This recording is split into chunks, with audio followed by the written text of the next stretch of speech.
Olá, esse é o podcast Filosofia Pop. Eu sou Marcos Carvalho Lopes e aqui comigo está o Murilo Ferraz. Esse é o nosso episódio número 96 e recebemos o professor Willis Santiago Guerra Filho para falar sobre filosofia e direito. Essa é a segunda parte da conversa com o professor Willis que começamos no episódio 95. Você encontra alguns extras dessa conversa no site filosofiapop.com.br. O Filosofia Pop é um podcast que aborda a filosofia como parte da cultura. A cada 15 dias, sempre às segundas-feiras, a gente vai estar aqui para continuar essa conversa com vocês. O podcast Filosofia Pop está presente em outros canais da internet. Você pode encontrar os episódios do podcast, mais textos e informações no site filosofiapop.com.br. Temos ainda um canal no YouTube, perfil no Twitter e página no Facebook. A novidade é que finalmente criamos nosso perfil no Instagram. Siga a gente lá, nosso perfil é podcast Filosofia Pop, tudo junto.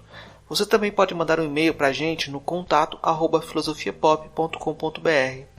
O livro Filosofia Pop, ano 1, está disponível no site filosofiapop.com.br/loja. O podcast Filosofia Pop é um projeto independente, distribuído gratuitamente em todas as plataformas. Se você gosta do nosso trabalho, pode ajudar o programa a cobrir seus custos com edição, hospedagem, equipamentos. Para isso, assine o Catarse do Filosofia Pop em catarse.me/filosofia_pop.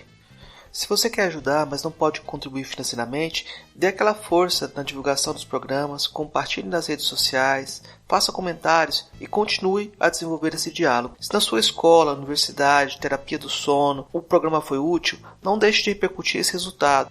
Isso dá força para a gente continuar a produção. Vamos então para a nossa conversa sobre filosofia e direito.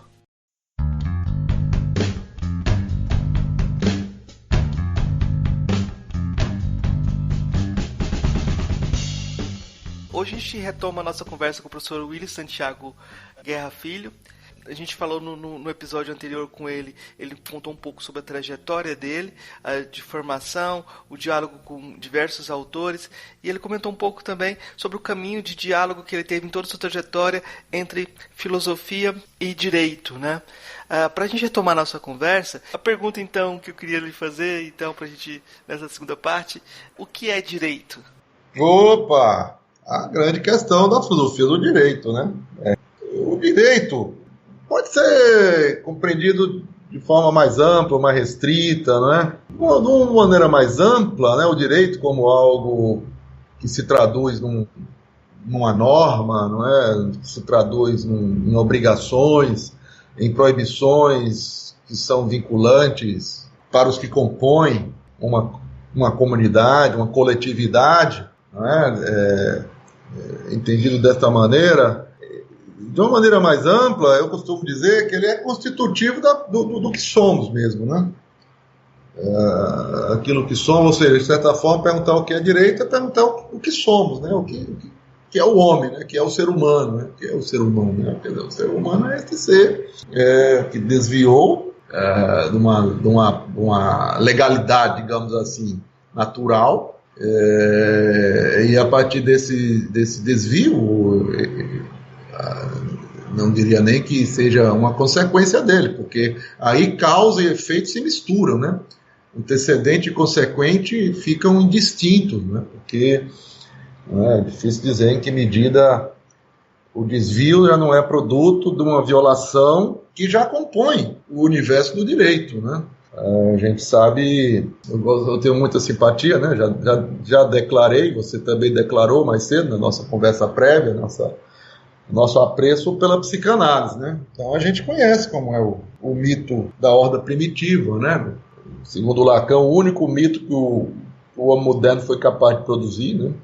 Dizendo evidentemente em tom de crítica, né, à modernidade.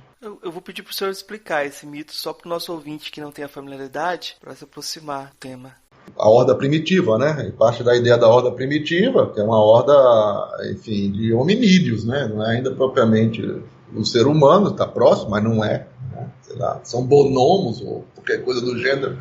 Né? E tem o macho alfa, como sabe, tá aí. Isso é biologia, né? Tem lá o macho alfa e ele possui todas as fêmeas e não dá acesso a elas, aos demais. A não ser que venham enfrentá-lo e vençam.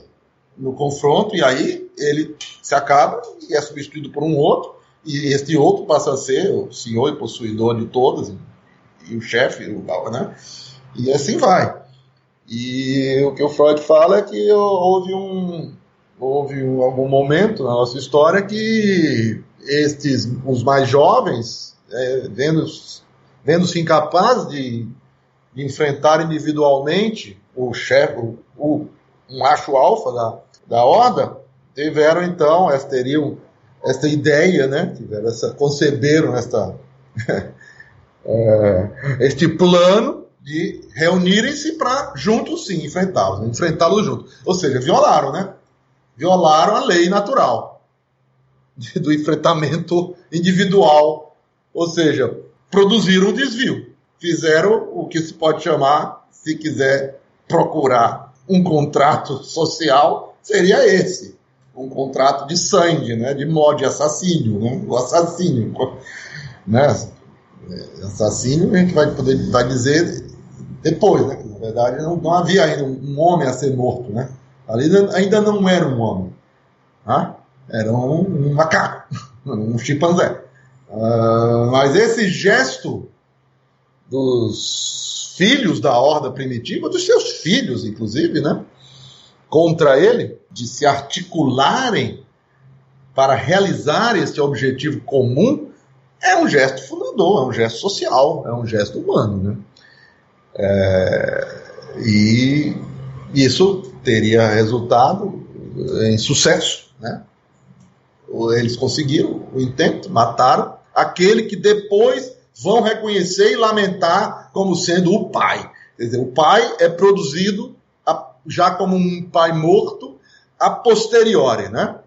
Quer dizer, é o Nachträglich do Freud, né? A Nachträglichkeit, né? L'après-coup, como vamos dizer os franceses, né? O depois, né? Quer dizer, esse processo que é típico do nosso psiquismo, né? De ressignificar, né? Fatos pretéritos, ou até significar, né? Dar sentido ao que foi feito, que antes não tinha, quer dizer, era simplesmente um intento de ter acesso sexual, né, às suas mães. Aí que tá, aí começa todo o rolo. Nem precisa dizer que nós já estamos diante de uma outra versão do mito de Édipo, né? Por acaso, o Freud vai chamar de Édipo, né? O mito constitutivo de todos nós, como um mito mesmo, né? Que é constitutivo de nossa psique, de nosso modo de ser, que é, portanto, uma história de crime, né? A história do Édipo, de um crime de filho contra pai, para dormir com mãe, né? Então, nesse sentido, é que eu costumo dizer que o direito é originário, né? Quer dizer, os filhos, então, depois se reconhecem como filhos, quer dizer, isso aí é direito de família, né? Se reconhecem como assassinos, é direito penal, né? E são barrados no baile, né? Porque as mães não vão. Aí eu estou continuando um pouco, né? Por minha própria conta a história, e é bem verossímil que assim tenha ocorrido, na linha do que o Freud propõe. As mães é que vão assumir, as mulheres assumem, e isso tem registro também, que dá para confirmar esse matriarcado original, né? Aí a ideia do Barhofer, né? Esse Mutterrecht, direito materno, uma obra clássica do século XIX na Alemanha. Nietzsche gostava muito, por exemplo, né? Que é essa ideia de que a primeira forma de poder foi matriarcal, né? E também a primeira forma de devoção foi uma deusa, né? Uma deuses, e essa coisa da passagem para o predomínio do masculino é posterior. Então, nesse primeiro momento é isso, as mulheres é que vão fazer a regulação, inclusive, da relação sexual, né? Não é assim que eles vão ter também acesso a qualquer uma, de qualquer jeito, ou seja, começa a pôr a ordem na casa, institui-se a lei do incesto e o culto aos antepassados, e ao culto, o totem, chama Totem Tabu a obra do Freud, né, que trabalha isso, né? Então se fazem tabus e se institui o totem para rememorar o pai morto, né? O pai porque de fato eles passam a ter grande dificuldade com a ausência desse pai, né? É o que se supor, é o que se pode supor, porque afinal de contas eram crianças, né? Inaptas para gerir as situações que o adulto forte era capaz. Mas a fortaleza veio de fato da união e da condução mais sábia das mulheres. Então é um mito assim, muito bonito, muito, né, significativo, muito, que faz muito sentido. E ele, nesse mito, se vê o seu conteúdo jurígeno, né? Eu também gosto de apontar para um conteúdo jurígeno que está presente naquilo que vem sendo considerado o que há de mais fundamental na filosofia contemporânea para ela, né? Para nós, portanto, também, que é a linguagem. Então, a linguagem, ela decorre de uma imposição de sentidos, né, a sons. E isso implica uma repressão. E isso se pode, portanto, associar claramente com algo jurídico, né? Porque no direito tem esse conteúdo de violência presente, né? E até se costuma usar um eufemismo para se referir a esta violência, né, no direito. É muito interessante isso. Se fala em coação. Coação é violência. Só que a violência é legítima, né? Como se defende, né? Legítima, legitimada.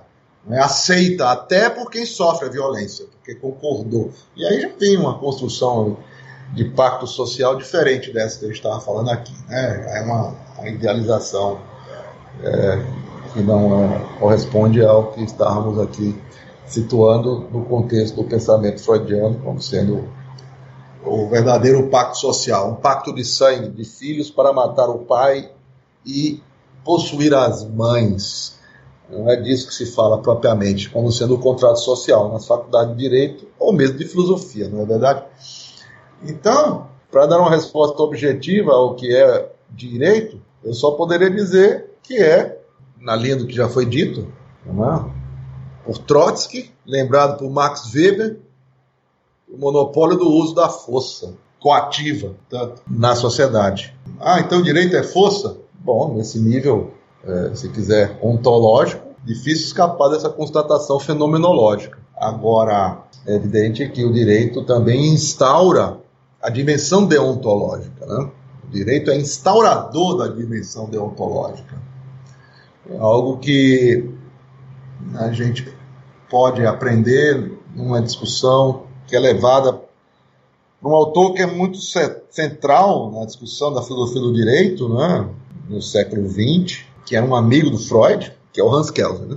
Alguém que se interessava pela psicanálise, se aproximou pioneiramente dela como jurista e elaborou uma obra que pode-se considerar a primeira nesta ligação tão profícua, né, do direito com a psicanálise, que se chama O Estado e a Alma, der Staat und die Seele. E a essa obra que o Freud se refere logo no início do Massenpsychologie, quer dizer, da psicologia das massas, e Ich-Analyse, e análise do eu, ou do ego, né, como traduzem latinamente o eu freudiano. E lá no começo, logo, ele faz referência a um autor sem dizer quem é, e numa certa obra faz uma aproximação que ele quer repelir, porque é algo que vai se aproximar daquilo que ele vai expurgar da psicanálise, que é a ideia do inconsciente coletivo junguiano. Então ele toma todo um cuidado de dizer, quando está falando de psicologia das massas, não vai encontrar o inconsciente das massas, né? Vai sim as projeções do inconsciente dos que compõem a massa, fazendo agir de outro modo que não agiriam se não estivessem reunidos em massa, né? Então o Kelsen vai ter toda uma discussão da vida toda dele sobre o que seria a norma fundamental, a norma que dá o fundamento de toda a validade de toda e qualquer ordem jurídica. E é muito interessante tudo que ele vai, ao longo de muitas décadas, né, ele vai mudar muito a opinião dele sobre isso. E no final da vida ele vai ter uma solução que eu considero fundamental e muito pouco aproveitada por nós no direito, na filosofia, e onde importa a discussão sobre direito. Quando ele vai dizer que a norma fundamental é uma ficção. Isso é no final da vida, sai na obra póstuma dele, Teoria Geral das Normas. É recusado pela ortodoxia kelseniana e não costuma ser ensinada esta última posição dele. Ficam ainda na posição que seria penúltima, que foi anunciada como definitiva, na segunda e definitiva edição da Teoria Pura do Direito, a obra fundamental dele, que é a norma fundamental como hipotética, como uma condição transcendental e validar, ou seja, um kantismo que ele termina aqui nessa última posição da norma fictícia, ficcional, aproximando-se do Feininger, né, que é um kantiano com influências outras, do Nietzsche também, por exemplo, né, ele vai destacar esse estatuto ficcional de todo o direito, a partir da sua norma fundamental. E se forem ver como ele chegou a essa conclusão, é porque ele passou a trabalhar, isso está lá na Teoria Geral das Normas. Na Teoria Geral das Normas, ele trabalha muito numa comparação do direito com a religião e com a moral. Quer dizer, assim como tem uma norma fundamental do direito, tem a norma fundamental da moral e a norma fundamental da religião. Ele separa, né? Que ele é um formalista, ele não vai dizer que é a mesma. Mas se quisermos ir para além do formalismo dele, poderemos concluir, sim, que há uma norma fundamental das normas fundamentais que produz tudo que é da ordem do deontológico, introduz essa dimensão no mundo. E essa dimensão é introduzida por nós humanos, e é ela que nos produz, inclusive, também. É uma relação aí de reflexividade, de recursividade e reiteração, né?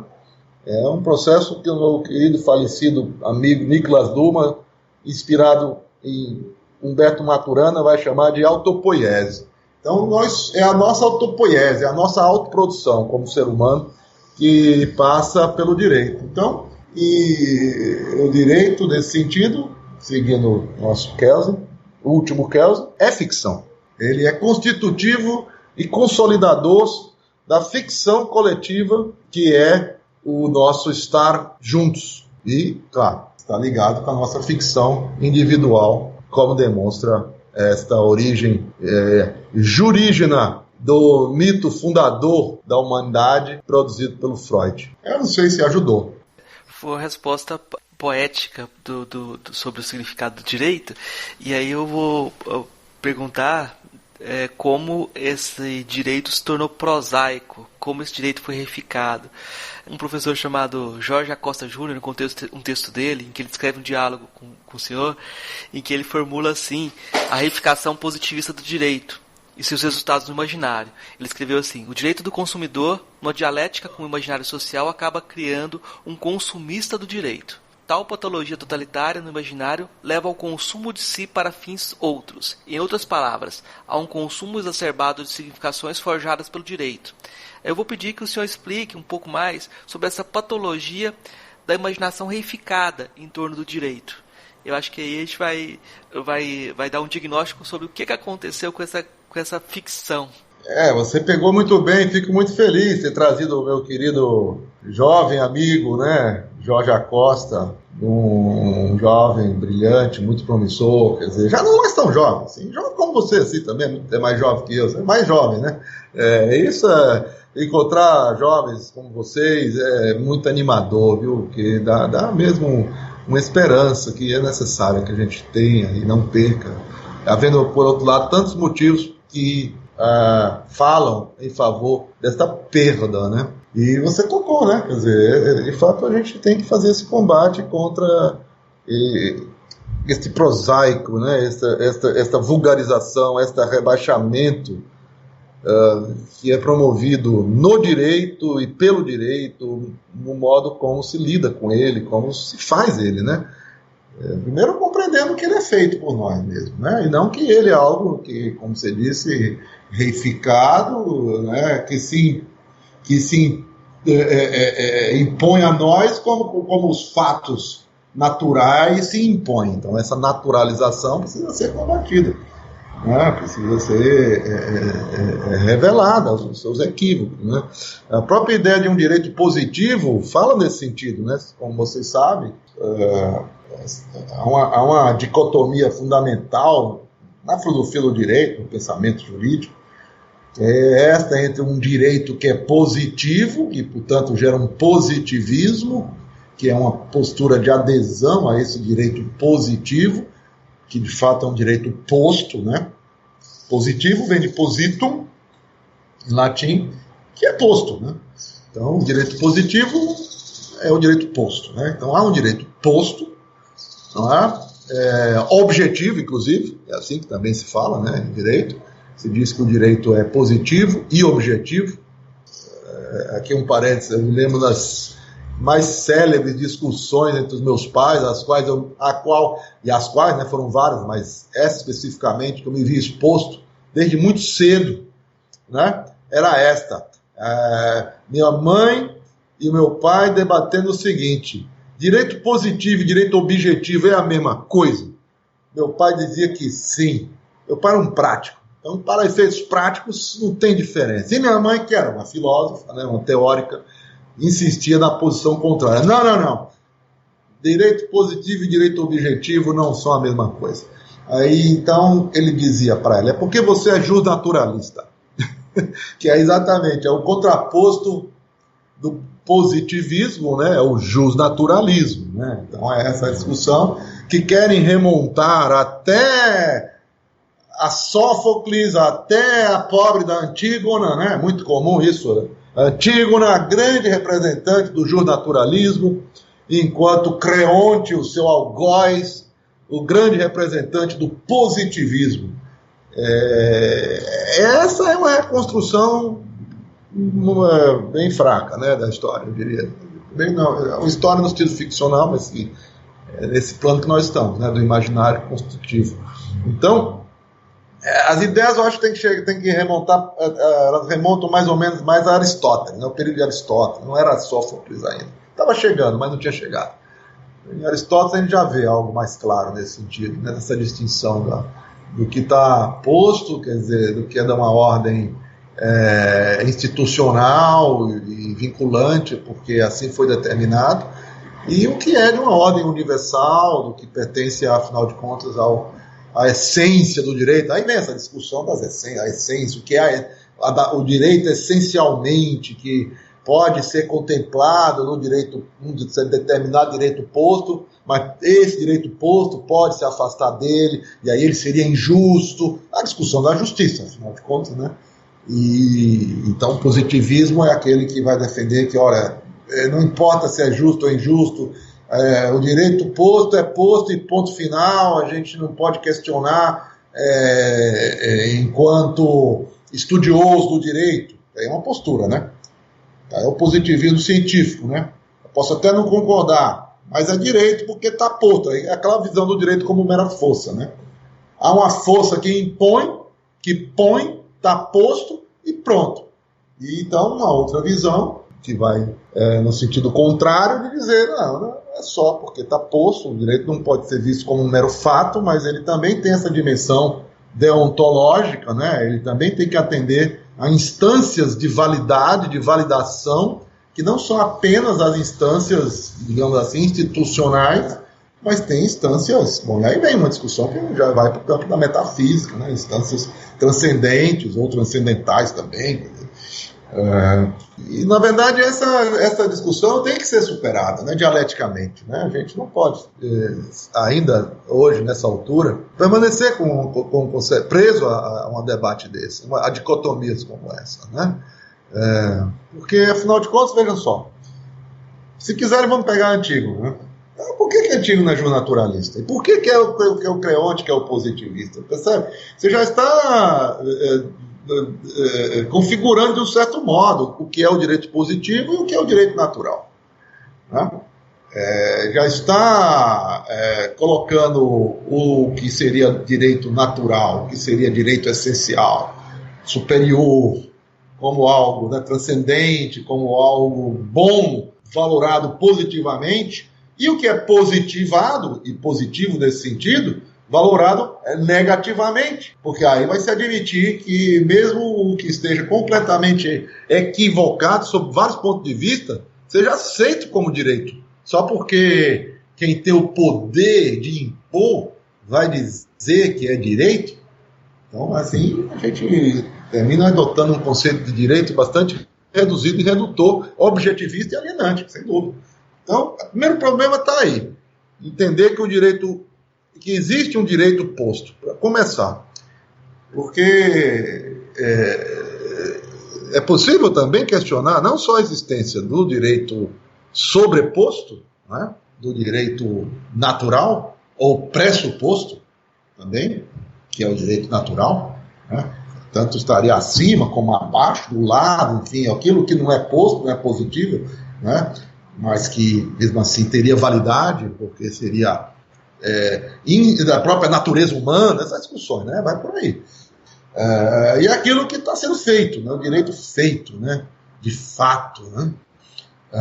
Então, dizer que há um direito que é posto e positivado é já pressupor que há um direito pronto e acabado, que é feito independentemente de nós mesmos. Então, por exemplo, é pressupor no regime nazista que o direito era o direito do Führer, que o Hitler queria que fosse. E isso é uma grande ficção, né, também, né? E bem tenebrosa, com resultados terríveis nesse caso, né?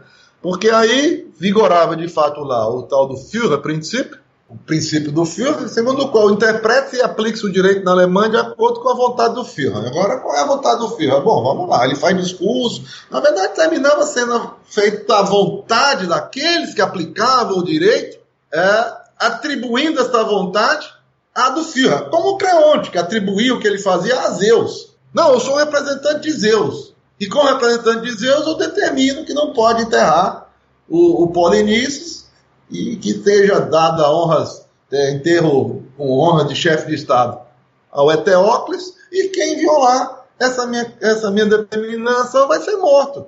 E não importa quem. E aí aparece a própria sobrinha, a própria irmã dos dois mortos, e viola, e ele, segundo alguns até, de maneira republicana, há quem entenda assim, ignora o fato de que ela é parente, é sobrinha dele, né? Futura nora, noiva do filho, e impõe a ela uma pena até mais terrível do que o apedrejamento que inicialmente ele previu, porque ser enterrada viva é pior do que ser apedrejada, me parece, né? Porque você ficar lá emparedada viva para morrer de fome, teve um requinte de crueldade aí na mudança da pena, enfim. Então, tanto que tem uma hora que ela chega para ele e diz: se é assim, o seu Zeus não é o meu Zeus. Porque ela também fez a violação em nome de uma obediência a leis divinas, né? Entendeu? Então, quer dizer, por isso que os positivistas dizem, tá vendo? Não dá para a gente ficar aceitando uma instância superior. Mas em nome de não aceitar uma instância superior, eles aceitam a instância humana inferior, e que muitas vezes vai realizar o direito de uma forma altamente desumana. Tá? Como é que nós vamos aceitar isso? Tá? Então, é preciso a gente compreender que o direito somos nós que fazemos, por ações e omissões. Tá? Então, quem aplica o direito não está feito. O direito não é posto, positivo. O direito está sempre se pondo. É como nós mesmos, seres humanos, que estamos sempre em um processo de realização. Não estamos nunca prontos e acabados. Da mesma forma é o direito. Então, não tem um direito já pronto. Existem normas, né, que são estabelecidas, e existem as decisões em face dessas normas, que são tomadas por pessoas, tá, que interpretam essas normas. E que há sempre várias formas de interpretar, justamente. Está lá novamente o Kelsen sobre a questão da interpretação. No final da teoria pura do direito, ele produz aquela célebre imagem. Bom, né, na hora de interpretar, a gente faz um quadro. E este quadro permite várias opções interpretativas. E não cabe à ciência, né? É aquele, né, o positivismo científico dele, né? Não cabe à ciência, dentro da concepção dele de ciência, né, que tem que ser neutra, aquela concepção clássica positivista de ciência. Aí é o positivismo científico, né? Não é o positivismo político. O positivismo político é aquele de adesão incondicional que está posto pelo direito, não importa o quê. Na verdade, você está aderindo a algo que você entende que é o direito. Você está aderindo por motivos ideológicos e psicológicos, quer dizer, é o seu inconsciente e o irmão gêmeo dela, que é a sua ideologia, que estão condicionando o que você está entendendo ser o direito e aplicando, inclusive, sendo você um responsável por esta aplicação de maneira coativa, cogente, como são os oficiais do Estado, né? Então, você tem esta concepção equivocada e conveniente, né, para a sua desobrigação de uma responsabilidade em relação à construção do direito. Porque já está feito, você está só aplicando. E o Kelsen diz, o Kelsen vai dizer, eu gosto muito do Kelsen porque, como ele é muito acatado, por mais que seja contestado, mas é respeitado, eu costumo dizer, olha, eu gosto muito quando a gente pode lançar a mão do Kelsen, porque a ideia é a gente, pelo menos, fazer algo melhor do que ele fez. Não terminar fazendo algo pior, que infelizmente continua sendo muito feito. Então, é de Kelsen para frente, evitando que seja de Kelsen para trás, né? Então, quando ele diz, tem várias possibilidades de interpretação, ele está, a meu ver, desfazendo essa ideia mesmo do direito positivo. Se tem várias possibilidades de interpretação, não tem um direito posto clara e objetivamente. Não tem um direito objetivo tampouco, nesse sentido, né? Que se possa verificar de maneira inconteste o que ele seja, para impô-lo e exigir a sua observação e cumpri-lo, porque é melhor nós reconhecermos que nós sempre colaboramos, nós coelaboramos o direito. O direito é uma elaboração coletiva, consciente e inconscientemente. E tem a qualidade dos sonhos, como eu falo em um texto meu, isso está lá na minha tese de filosofia. A tese de filosofia se chamou O Conhecimento Imaginário do Direito. Foi a tese que eu defendi lá no IFIX, com o Aquiles. E com todos os cuidados para que fosse uma tese de filosofia, não de direito ou de filosofia do direito, apesar do tema ser o direito. Na verdade, o tema, como eu digo logo na frase de abertura, é o caráter imaginário, tanto do direito como do conhecimento.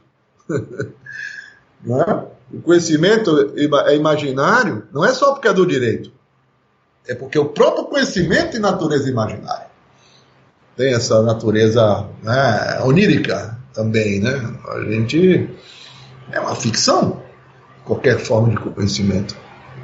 É uma ficção que você vai, né, elaborando,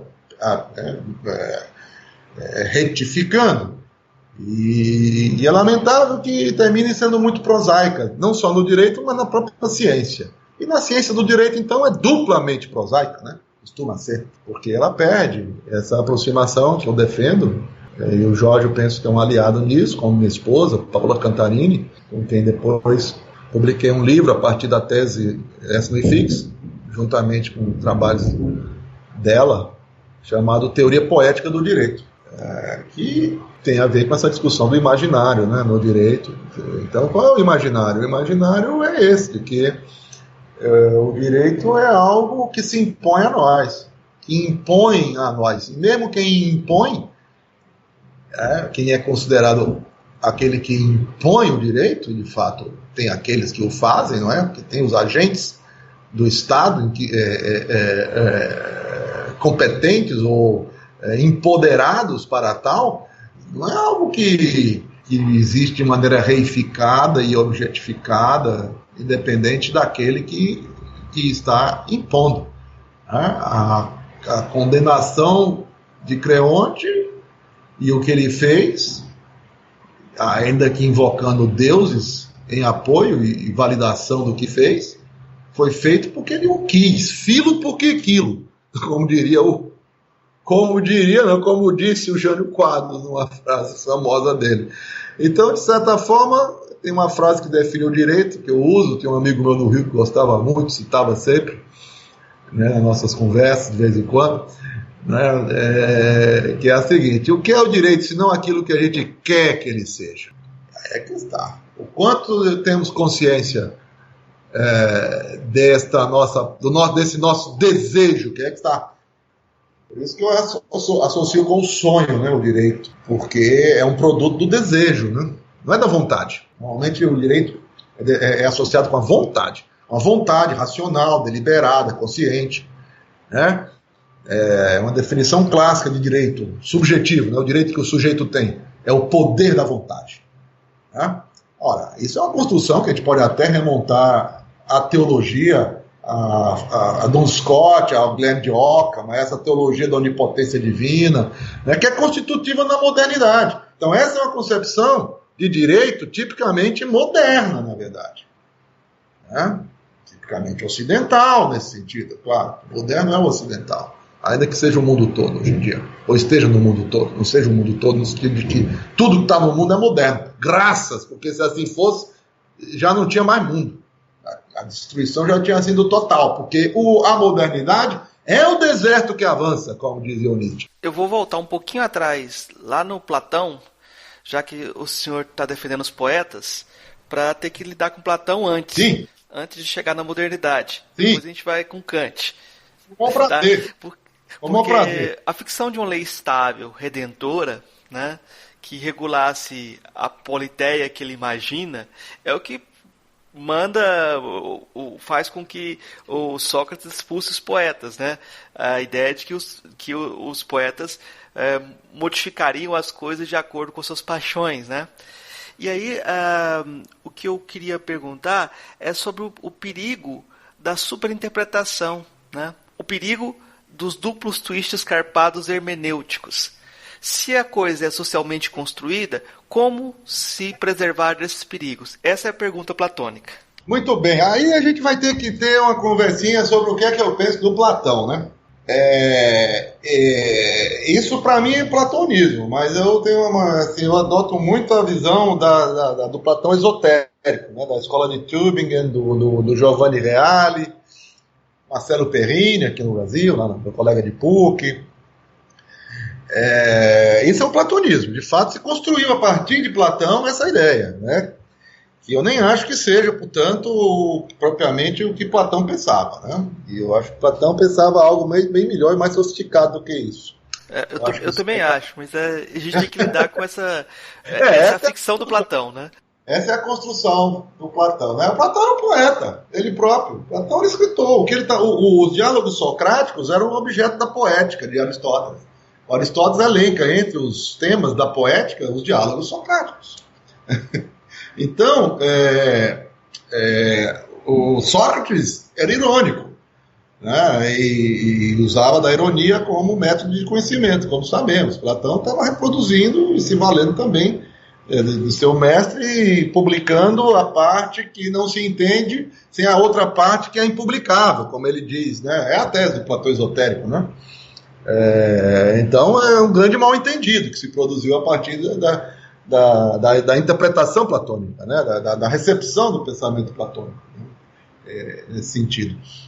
Então a gente poderia, com o próprio Platão, contrapor-se a essa ideia, mas não precisa que a gente use mão de argumentos de autoridade, não é verdade? A gente não precisa disso, a gente pode pensar por nós mesmos. Como diria o meu querido autor aqui, conterrâneo do Ceará, Farias Brito, né? Tem uma passagem que ele tem o Farias Brito é um dos autores que eu gosto, né?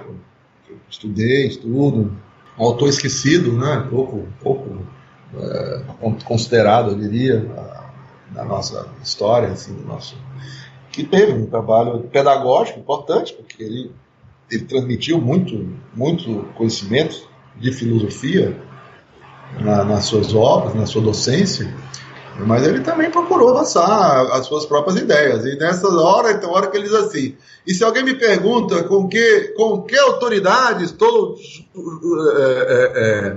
sustentando isso, lhe diria: com a autoridade da minha consciência. Sou uma consciência e isso basta.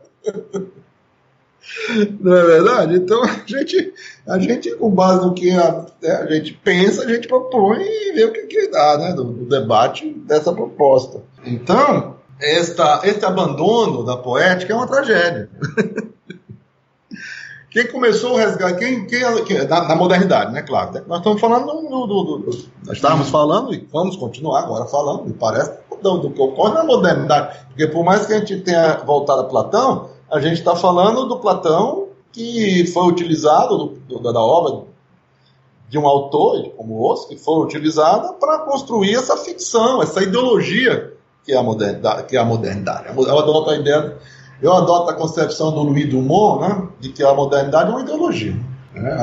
Talvez devêssemos chamar de meta-ideologia, melhor do que meramente ideologia, porque, na verdade, tem um conjunto de ideologias modernas e que, por mais díspares e antagônicas que sejam, tem fundamentos comuns.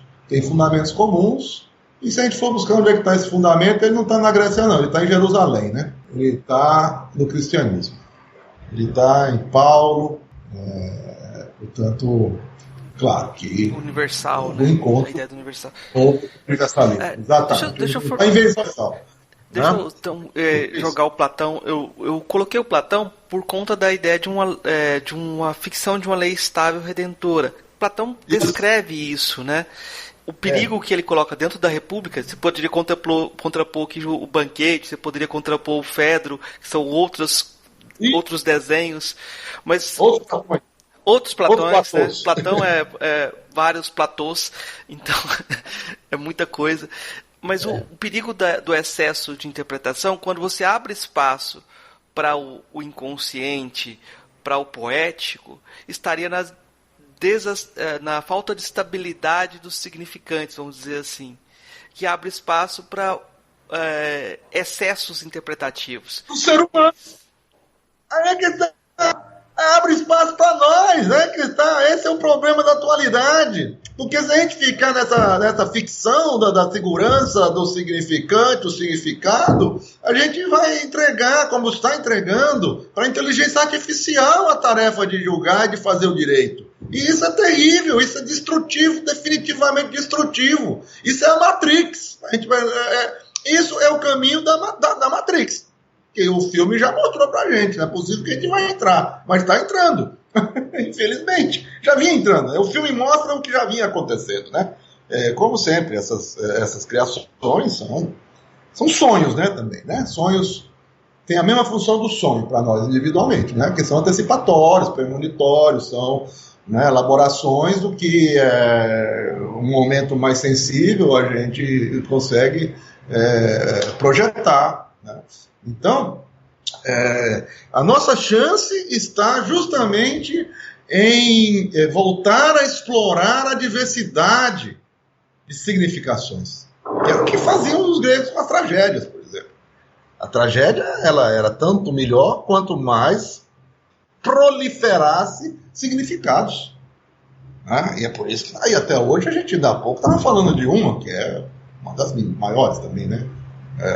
O Aristóteles cita o Édipo Rei na poética. Isso podia citar a Antígona também. Na verdade, são uma obra só, né? É uma trilogia, né?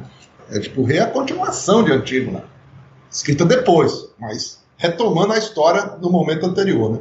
Então, o que eu defendo é isso é a nossa luta, digamos assim, o nosso combate, né?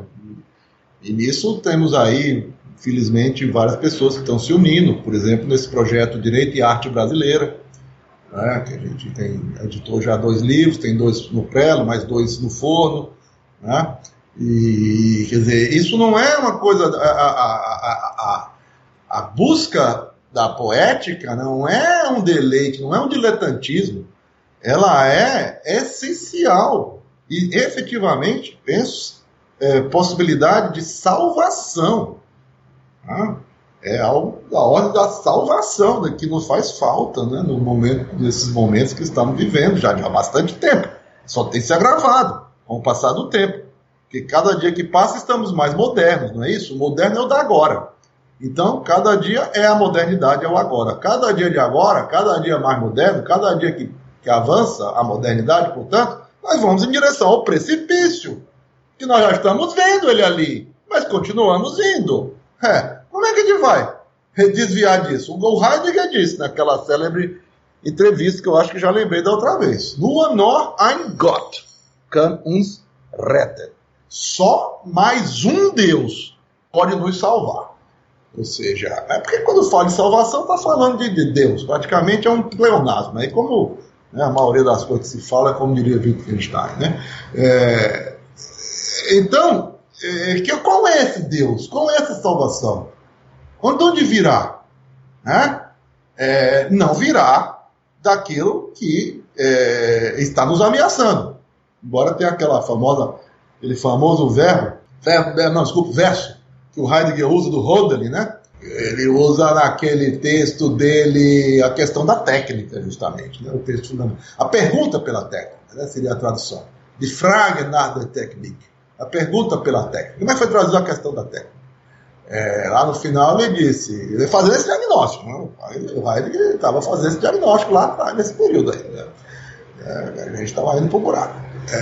Então ele diz, cito o Hölderlin, né? Wo es Gefahr ist, da wächst auch die Rettung.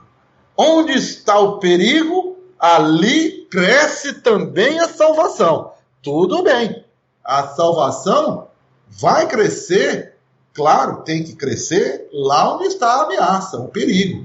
Agora, é preciso a gente reconhecer qual é o perigo e não confundir o perigo com a salvação. E o perigo é a técnica, diz o Heidegger nesse texto. Né? Das Gestell, né? Ele cria um nome, cara. Ele chama das Gestell, né? A armação, né? Um aparelho, para dizer logo com o Wilhelm Flusser, que fica melhor. O aparato, né? O Wilhelm fala no aparato, o aparelho. Né? Nós somos todos funcionários do aparelho, diz o Wilhelm Flusser, esse nosso filósofo maravilhoso, brasileiro, tcheco-brasileiro, universal, né?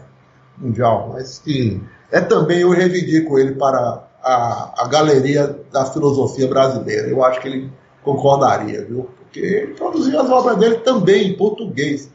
E consta que as últimas palavras dele, ele estava já em coma, e aquele estado comatoso, falando só em português.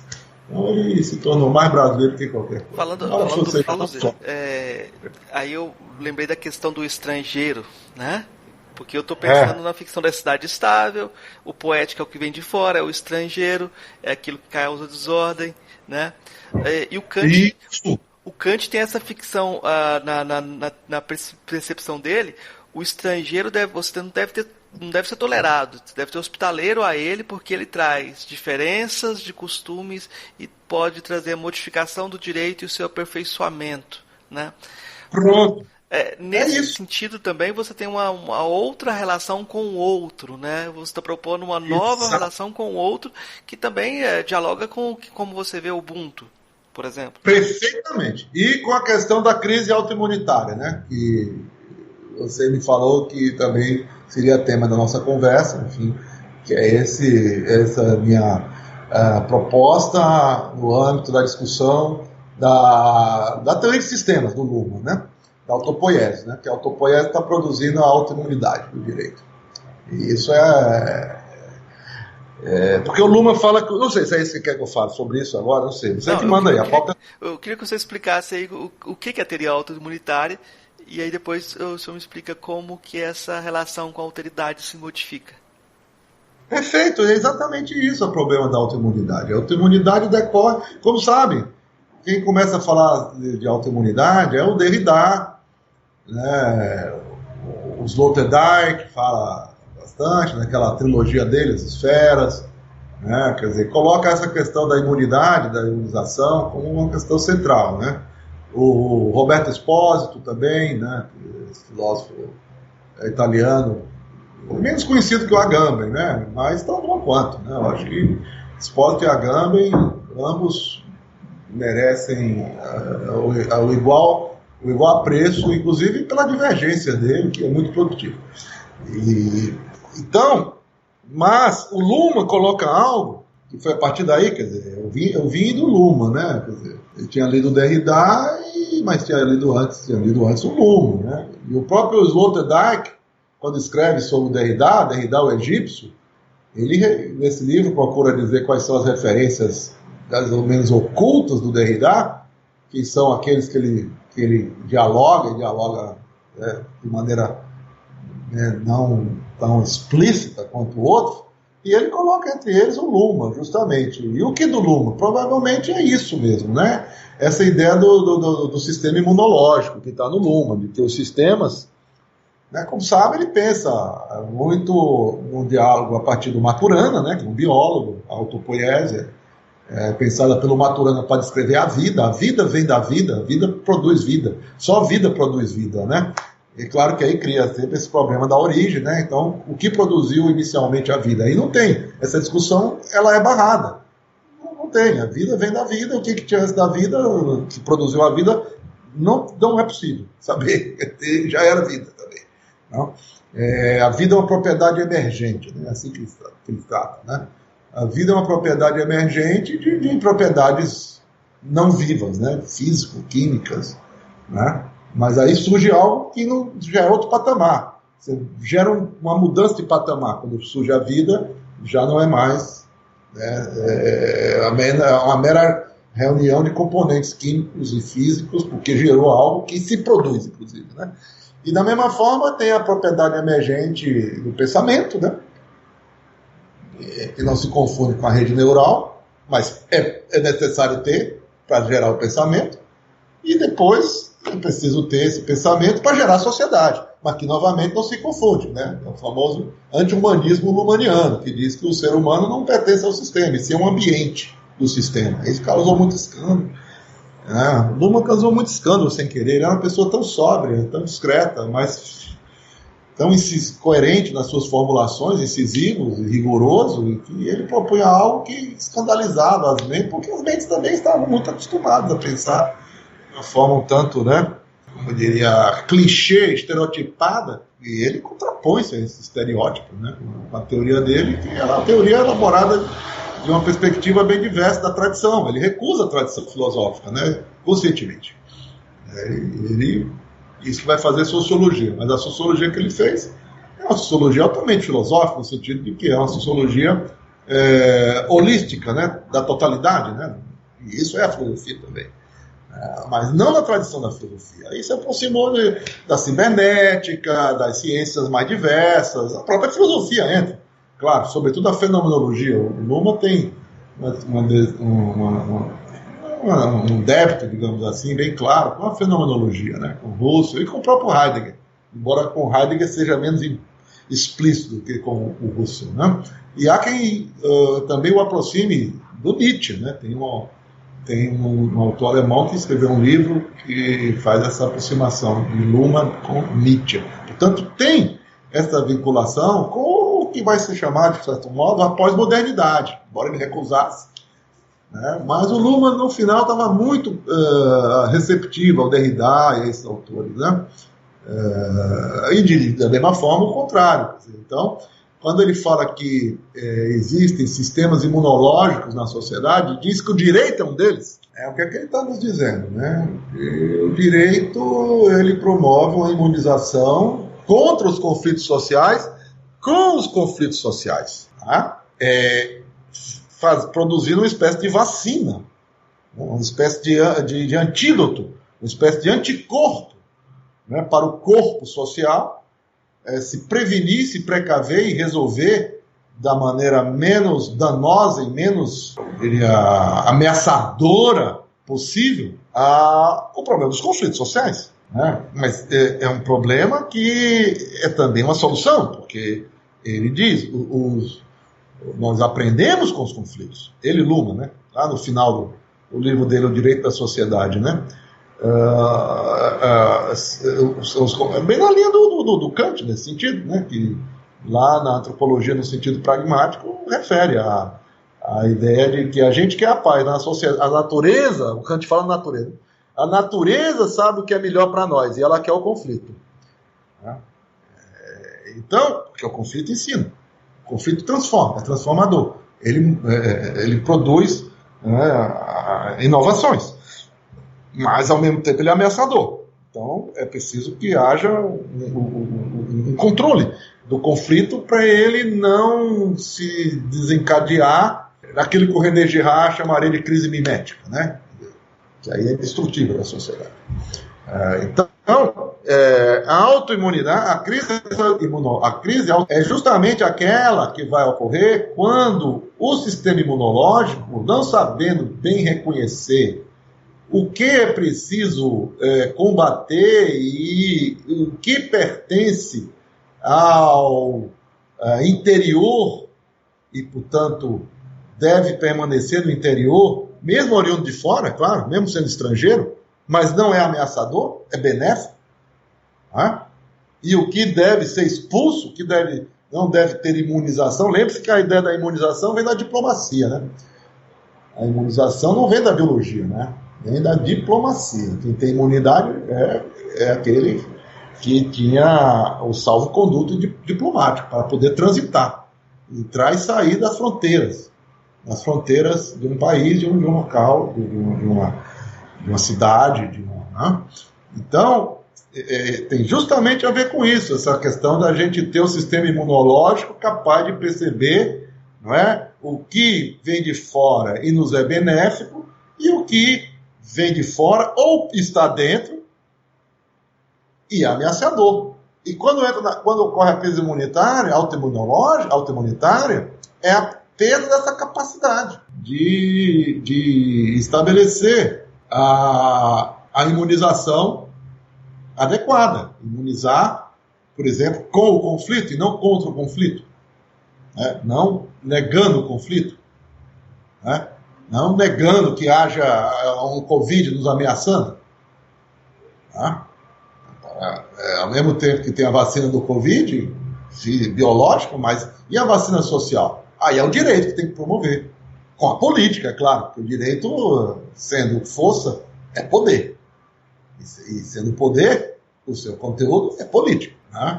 Então, quando a gente nota essas disfunções, como estamos notando aqui no Brasil, em vários outros lugares, a gente está presenciando uma crise imunológica que é não só biológica, é também social nesse sentido, né? É uma crise do sistema social e do seu sistema imunológico, que é o direito.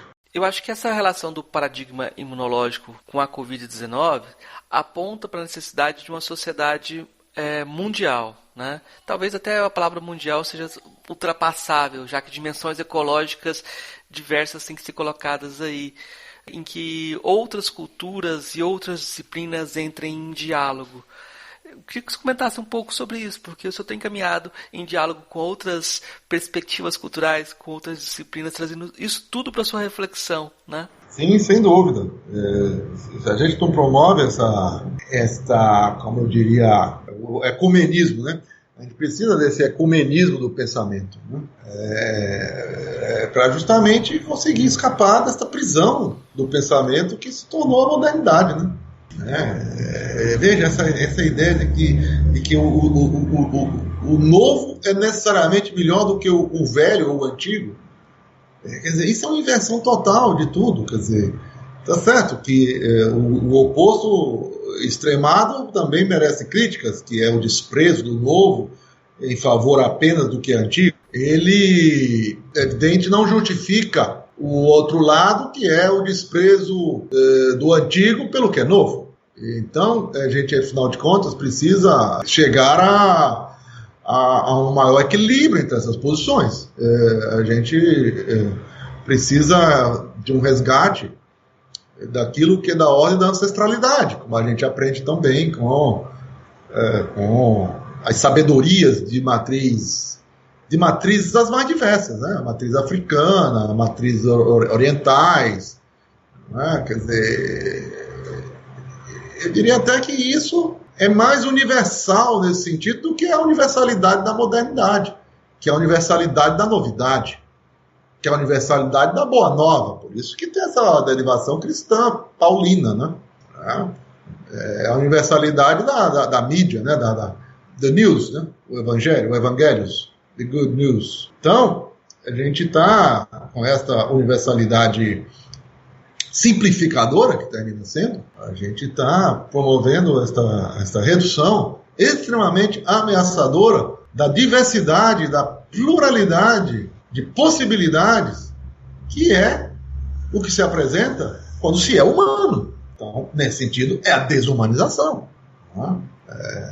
Essa homogeneização, e agora midiática, né? E, infelizmente, dentro dela há possibilidades ainda como essa, que estamos aqui, fazendo aqui esse podcast. Espero que a gente está de dentro do sistema, falando dele e indo contra ele, e espero que isso de alguma maneira ajude a gente escapar dele.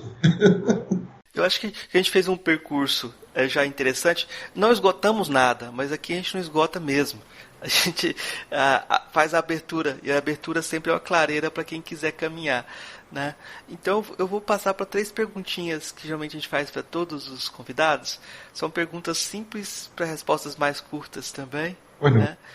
Primeira pergunta é: o que é filosofia? Essa é muito simples, realmente. Essa é tranquila, né? Todo mundo sabe, é tão fácil. Felizmente eu tenho uma resposta direta e simples para ela, que eu coloco nesse meu livro lá, nesse meu trabalho para uma filosofia da filosofia. O que é filosofia? É colocar essa pergunta, o que é? Toda vez que você coloca essa pergunta, o que é, você busca desreificar, deixar o significado menos estável, né? Você procura, então, poetizar também, né? Isso, você é projetado imediatamente para dentro dela. Você é lançado para dentro da filosofia, né?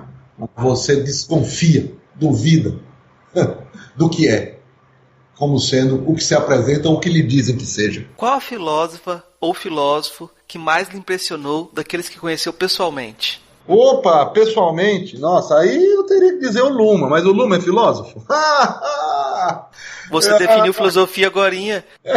Eu acho que seja assim. Eu acho que o gesto dele de recusa da filosofia e de abraço da cibernética, por exemplo, né? Porque, lembrando novamente o Heidegger, quando eu disse que o Heidegger é um efeito do Luma, pouco reconhecida, eu posso demonstrar, por exemplo, no texto do Heidegger,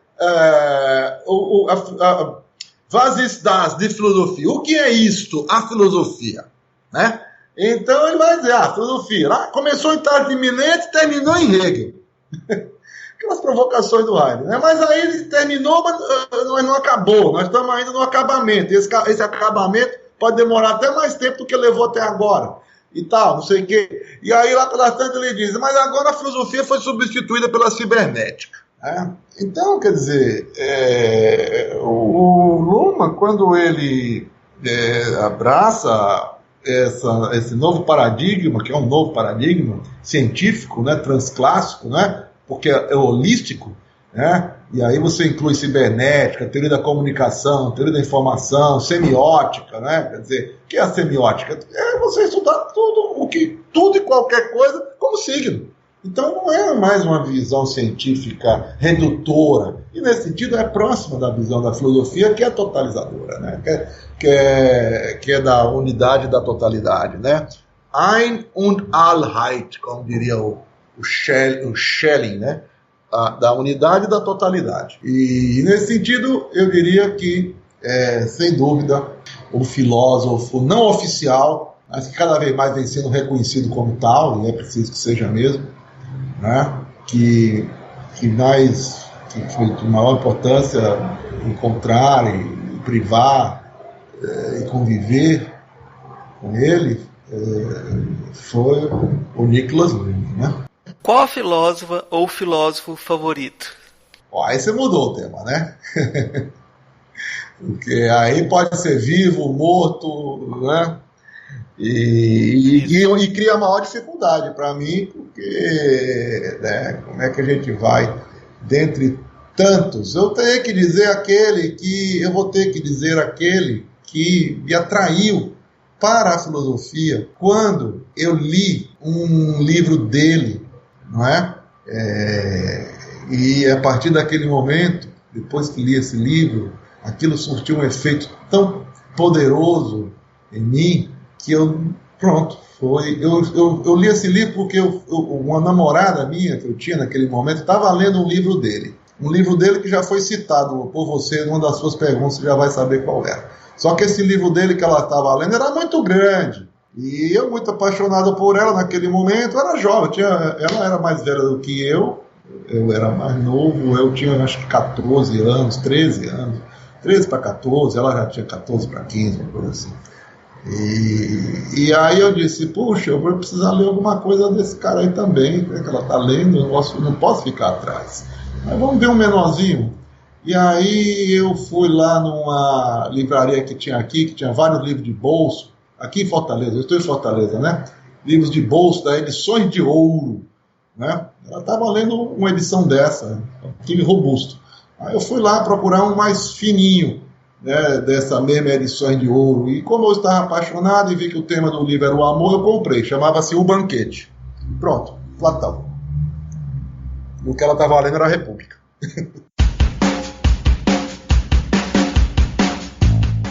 O que você indicaria para os nossos ouvintes de livros, filmes, literatura? O que você quiser indicar? Olha, de filme, eu indicaria o filme da Matrix, viu? Eu indico o Matrix. Eu acho que o Matrix é um filme, esses autores aí dessa obra, que na verdade não é só um filme, tem também, eu acho isso também interessante, né? Tem revista em quadrinho, tem muita produção em torno dela, né? E são esses dois irmãos aí, né? Agora um irmão e uma irmã, né? Ou parece que são duas irmãs, eu não estou acompanhando bem aí como é que está a questão deles aí ou delas, mas eu sei que teve pelo menos um que teve uma mudança de sexo, os Vachov, né? Vachov. Duas irmãs. São duas agora? Duas irmãs. Viraram duas, as duas viraram sexo, tá ótimo. Então são as duas irmãs agora, os ex-irmãos agora irmãs Vachov, né? Eu acho que eles produziram algo que tem muita leitura, certamente, embutida ali naquela produção e uma reflexão que, claro, tem todos aqueles efeitos especiais. Não precisava ser uma trilogia, talvez bastasse ser um. Está sendo anunciado mais um, mas é isso, é a reflexão que volta aí a partir do que já foi feito. E ali eu acho que a gente pode ter. Eu próprio já escrevi sobre ele, eu procurei sobre esse filme, tem um artigo meu com a época doutoranda, agora já doutora, Márcia Aquino, que foi publicado pelo Aquiles, né, na revista que ele editava, de fenomenologia, lá na Unifix. Isso tem na internet, fácil. Que o título Matrix como a essência da técnica. É uma aproximação do Heidegger, né? É uma aproximação ao Heidegger pelo filme e também ao filme pelo Heidegger, né? Por si só, e discutindo essa questão que de fato é a questão central, a questão do nosso tempo, da nossa época, desta época, né? Que é a época da técnica mesmo, né?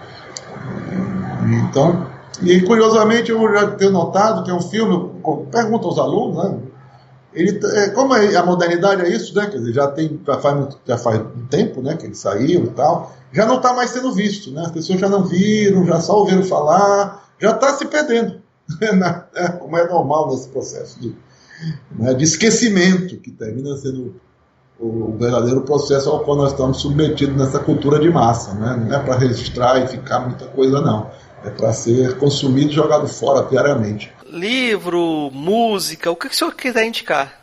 A música, a gente tem aqui o nosso cancioneiro, né, que é muito bom, né, os nossos grandes poetas, Gil, Caetano, Chico Buarque, essa turma aí, que de fato nos marcou e que é marcante até hoje.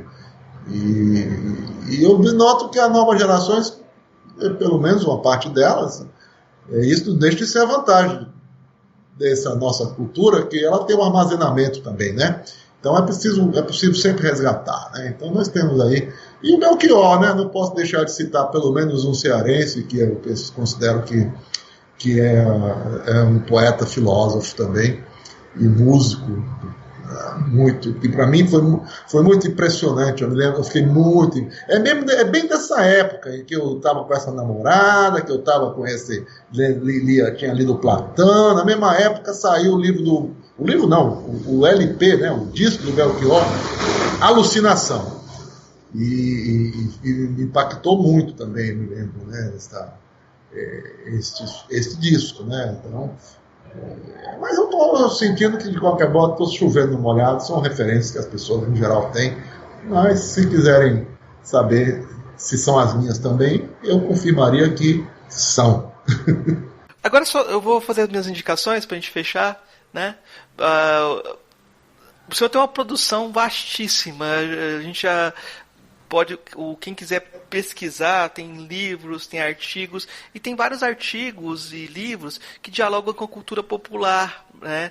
Que tem uma pegada que vamos dizer pop, né? Tem um livro Direito e Cinema Brasileiro, tem livro sobre música popular, né? Livro sobre rock, né? Então eu acho que tem uma pedagogia aí das pessoas que estiverem interessadas e que trabalham com direito de procurar se aproximar dessa perspectiva poética, né, também, né? A gente citou algumas tragédias, eu vou ter que incluir dentro da narrativa do podcast, inclusive a narrativa de Antígona. Sim. E vou citar também Antígona para o ouvinte procurar o texto da tragédia para se aproximar também.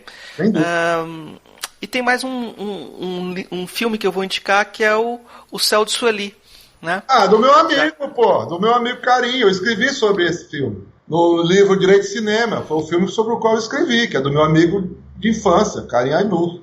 E para ficar também nessas referências Ceará centradas também, né? Exatamente. Poxa, muito obrigado por essa lembrança, né? E também essa aproximação com a cultura popular e pop mesmo. A minha ideia com ela é para a gente fazer uma salvação para o direito mesmo, viu? Para que ele possa ajudar a nos salvar.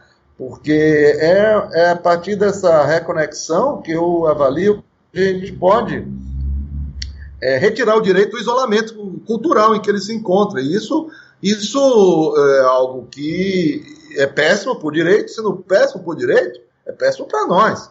Porque um direito péssimo, como nós estamos vendo na nossa sociedade brasileira, torna péssima essa sociedade. Pior do que já era, ou evita que ela seja melhor quando deveria colaborar para isso. E para que haja esta colaboração, é preciso que o direito se regenere. E essa regeneração, eu entendo que passa por essa revitalização no contato com estas fontes culturais, né? Mais populares mesmo. Não só erudita, não só, né? Também. Mas tudo que é erudito foi popular um dia. E tudo que é popular tende a se tornar erudito, à medida em que isso vá se desenvolvendo, porque o processo de erudição é só um processo de refinamento que não é nada demais, não, só precisa tempo. Mas a sofisticação da elaboração cultural, artística, humana, enfim, ela é própria do ser humano e ela se dá sempre que haja o talento para isso. E talento não depende de formação acadêmica, digamos assim, né? Essa formação pode ajudar, pode atrapalhar também, infelizmente. Ontem eu conversei com o professor Severino Goenha, que é um professor filósofo de Moçambique, um fundador da filosofia em Moçambique e na África lusófona, uma referência muito importante, e ele tem um termo que ele criou que é o porguês, que é o pobre burguês, que é uma espécie de mendigo que ostenta, né? Ele pede as coisas, mas ele gosta de ostentar aquilo que ele não tem, né? E às vezes eu acho que é uma característica assim que tem que transcender. A gente tem a miséria da filosofia, mas a gente tem o porguês da filosofia também. Que é esse tipo de perspectiva que é desencarnada, descontextualizada e que usa de uma erudição que não faz a mínima referência ao contexto, só exibe, né? Então acho que a gente tem que se contaminar de cultura popular ou de cultura que está encarnada na sociedade é uma forma de pensar essa sociedade, fazer sentido também. Eu acho que aí é nosso trabalho também complicar essa cultura, complexificar essa cultura, fazendo parte dela, não fugindo dela, né? Então eu acho que estamos fazendo esse trabalho.